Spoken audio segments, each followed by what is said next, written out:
VK news, राष्ट्र के नाम।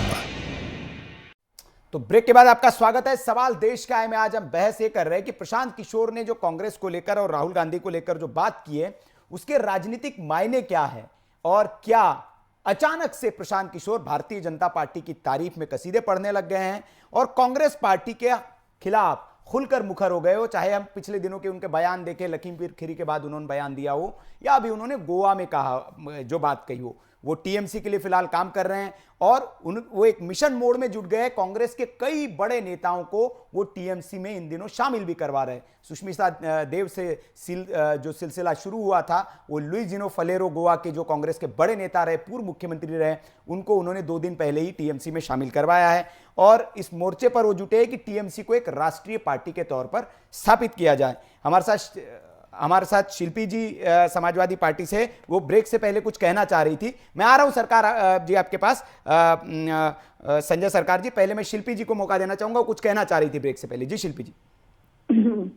देखिए, 2 बातें कहना चाहती हूँ। पहली बात तो कि कांग्रेस के जो प्रवक्ता हैं उनकी बौखलाहट से सारे जवाब हमें और आपको मिल गए जी। और संगठन के तौर पे अगर कोई सवाल उठता है तो उसको अगर आप अपने आप में सुधार करना चाहते हैं तो आप धैर्य से सुनेंगे, अन्यथा आप इसी तरीके से चिल्लाएंगे। वो सब पर आरोप लगा गए कि आप लोग भारतीय जनता पार्टी के ये हैं, वो हैं, इसका सपोर्ट करते हैं। तो इस तरीके की बातें कांग्रेस अपने आप में बौखलाई हुई है। मैंने जो बात कही थी कि इनके पास न संगठन है न नीतियां हैं।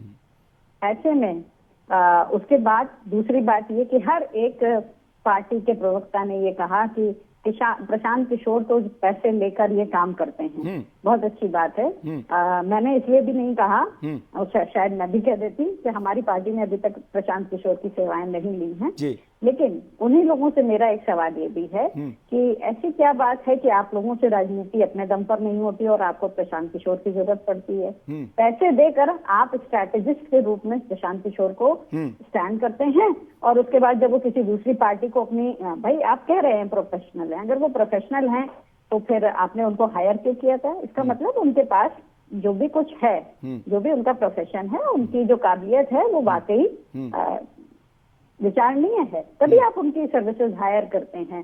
सो इस तरीके से ना करें कि वो ऐसा करते हैं, वो वैसा करते हैं, वो उनको गंभीरता से लेने की जरूरत नहीं है। गंभीरता से लेने की जरूरत नहीं होती तो आम आदमी पार्टी या भारतीय जनता पार्टी, कांग्रेस, हर एक पार्टी ने उनको परख लिया है। तो जो उन्होंने कहा है, उन्होंने जमीनी धरातल पे बात सही कही है। दूसरी बात, आपकी बात भी बिल्कुल ठीक है।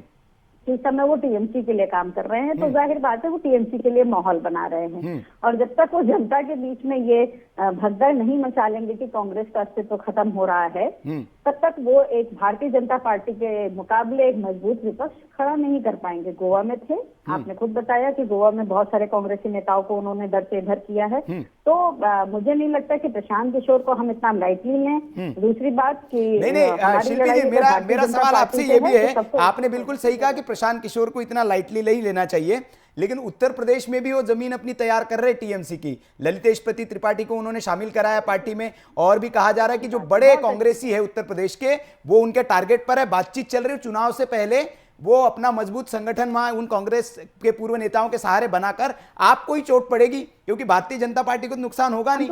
जी, हमको चोट नहीं पड़ेगी। हमको चोट इसलिए नहीं पड़ेगी क्योंकि ममता जी को हमने पूरा समर्थन उनके चुनाव में दिया और ममता जी हमें अपना समर्थन दे चुकी हैं, तो हमको चोट नहीं पड़ेगी। और कांग्रेस का ये आत्मा अवलोकन करने का समय है, वो कर ले जितना ज्यादा, जितनी जल्दी उतना ज्यादा अच्छा है। क्या मतलब उत्तर प्रदेश में टीएमसी और समाजवादी पार्टी का गठबंधन होगा, ये आप इशारा कर रही हैं? पक्का, तय बात। जी जी जी। तो अभी तो आप मतलब कह रहे थे कि टीएमसी हो या बाकी पार्टी हो जिनके लिए काम करें। मैं सरकार जी के पास जाना चाहूंगा, संजय सरकार जी। संजय जी, जो शिल्पी जी कह रही है, क्या उत्तर प्रदेश में मतलब इस तरह का प्लान है? एक तो ये सवाल मेरा कि टीएमसी के साथ, टीएमसी समाजवादी पार्टी के साथ वहां चुनाव लड़ेगी, और दूसरा ये कि ब्रेक से पहले आप कुछ कहना चाह रहे थे, वो बात अपनी पूरी करें। थोड़ा समय दीजिएगा प्लीज। जी जी। देखिए, भारतीय जनता पार्टी को हराने के लिए हिंदुस्तान में अगर कोई है और वो फेस है और लड़ने वाले सैनी है, ममता बनर्जी छोड़ के कोई है ही नहीं है जी।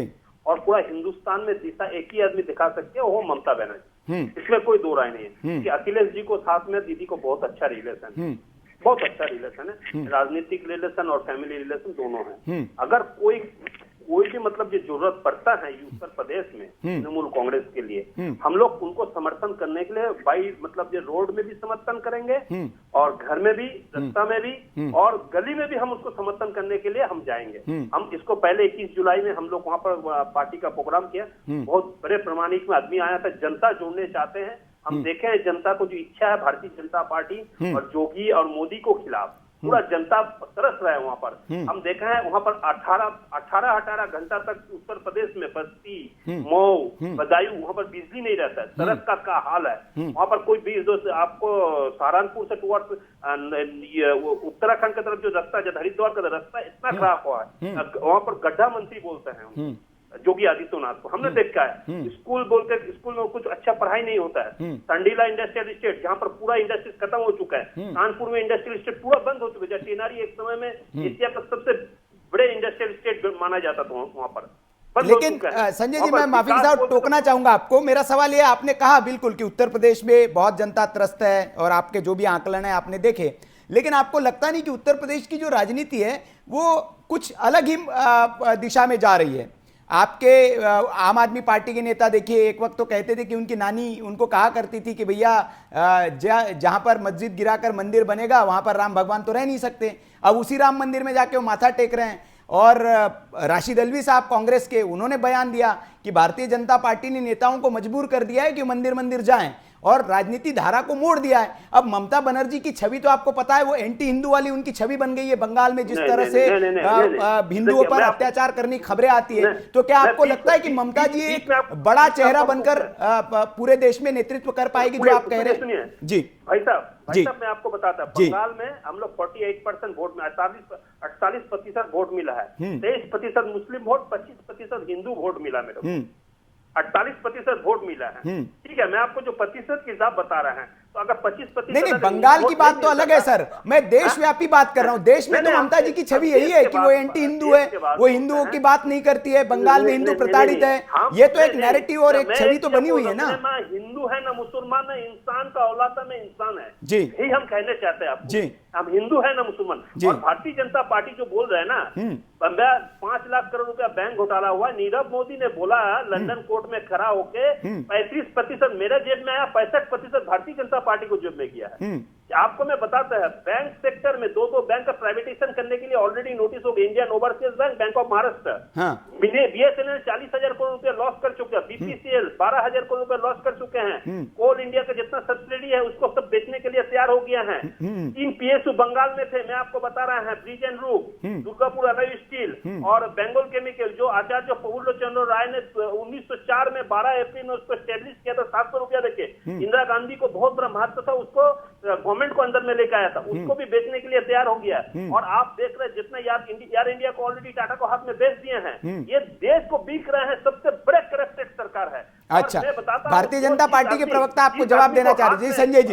संजय जी जवाब देना चाह रहे हैं आपको, मैं आ रहा हूं आपके पास। पैसा नहीं था जी, जिस को पान खाने का पैसा नहीं था, वो बीसीसीआई का सेक्रेटरी बन गया, अरबों खरबों रुपया कमा के घर में बैठ गया जी। सबसे बड़े करप्ट। ठीक है, जवाब ले लेते हैं। संजय सिंह जी जवाब देंगे आपको। संजय जी, बांग्लादेशियों को बंगाल में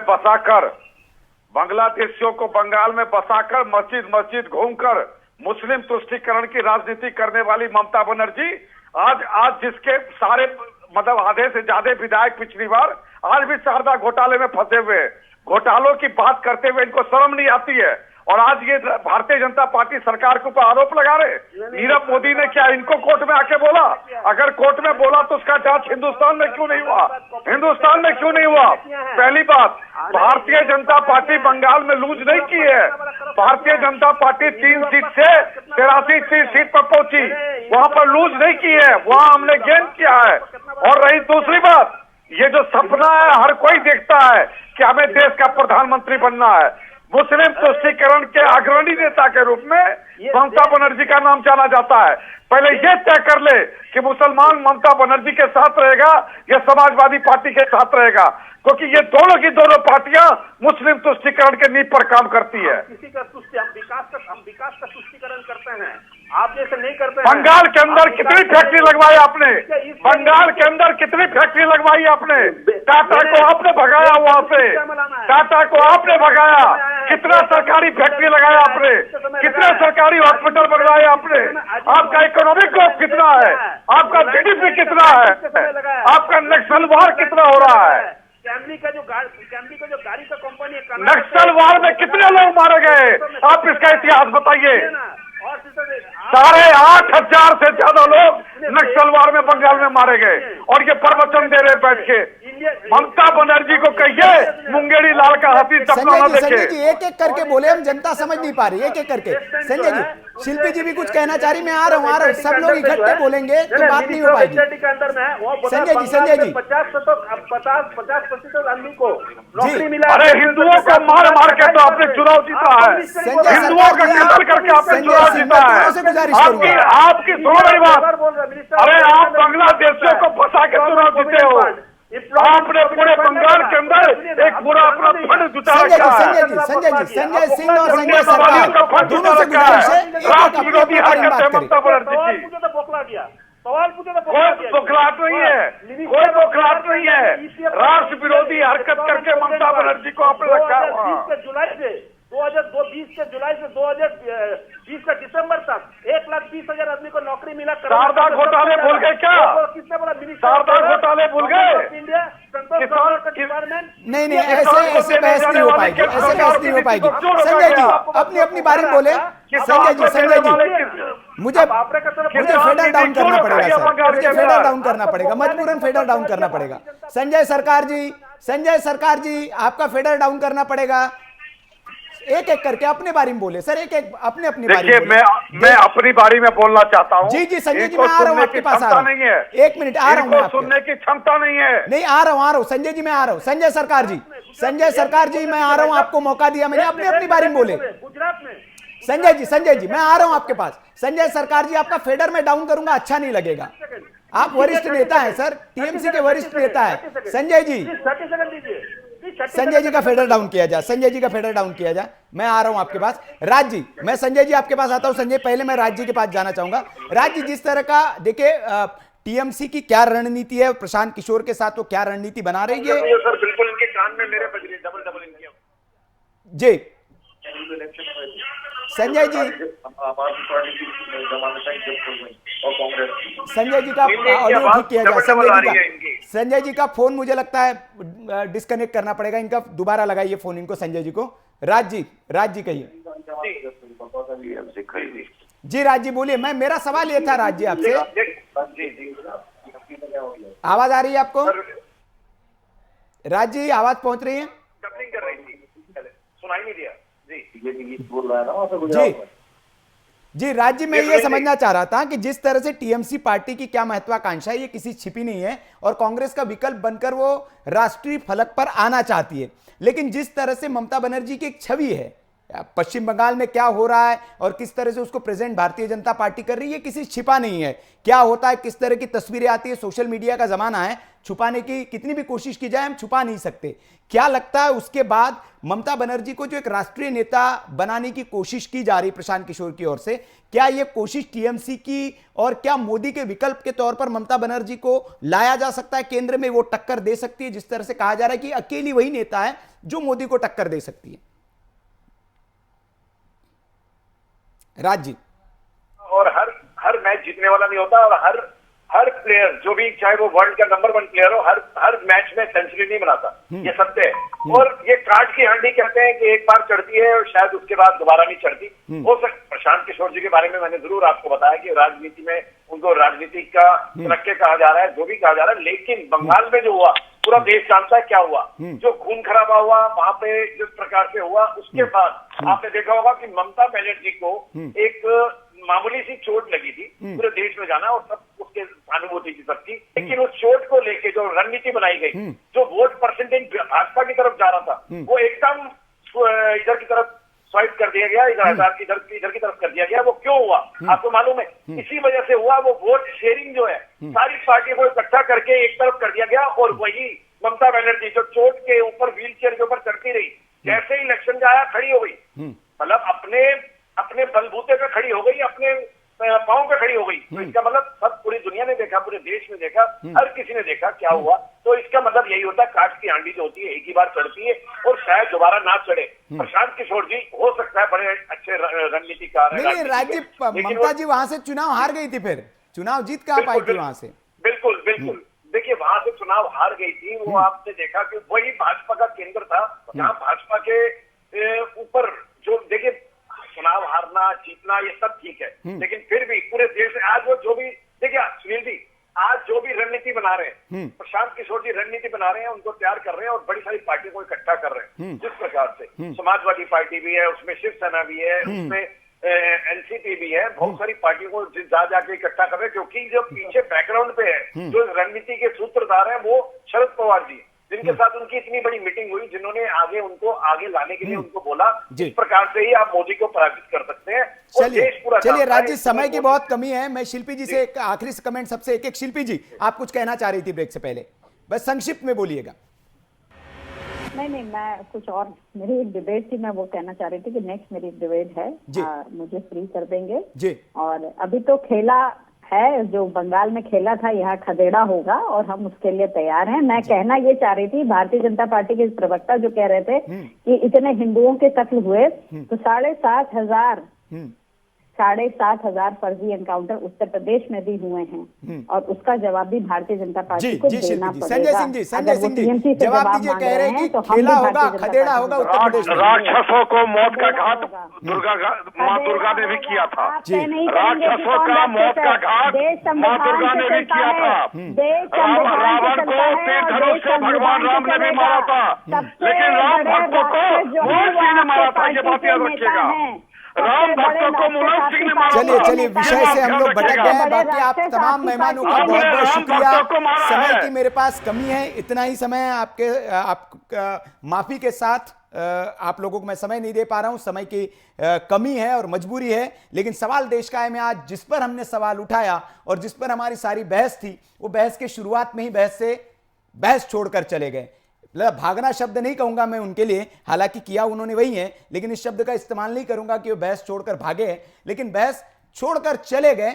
ये एक राजनीतिक पार्टी के लिए अच्छा भी नहीं है, क्योंकि आप सवालों का जवाब दे। वैसे तो कांग्रेस पार्टी और राहुल गांधी जी कहते हैं कि मोदी जी प्रेस कॉन्फ्रेंस नहीं करते हैं, सवालों का जवाब नहीं देते हैं, लेकिन जो आप कहे उस पर आपको भी कायम होना चाहिए। अगर सवाल तीखे हैं तो तीखे सवालों का भी जवाब देना चाहिए। सवाल सिर्फ मीठे हो तभी आप जवाब देने के लिए डिबेट में बैठे, ऐसा कभी नहीं होता है। प्रवक्ताओं की जिम्मेदारी होती है कि सवाल कितने भी तीखे हो उनका आप सहजता से जवाब दे और सामने वाले को निरुत्तर करें। यही काम प्रवक्ता का होता है। बहस छोड़कर अगर आप भागेंगे तो फिर वो पार्टी का प्रवक्ता हो नहीं सकता और पार्टी का सही नेता भी नहीं हो सकता। तो सवाल देश का है में आज बस इतना ही। कल फिर हाजिर होंगे एक नए सवाल के साथ। तब तक के लिए आप देखते रहिए वीके न्यूज। नमस्कार। ये है ड्रीम मीडिया नेटवर्क और आप देख रहे हैं देश का पहला 24/7 digital news channel VK news, राष्ट्र के नाम।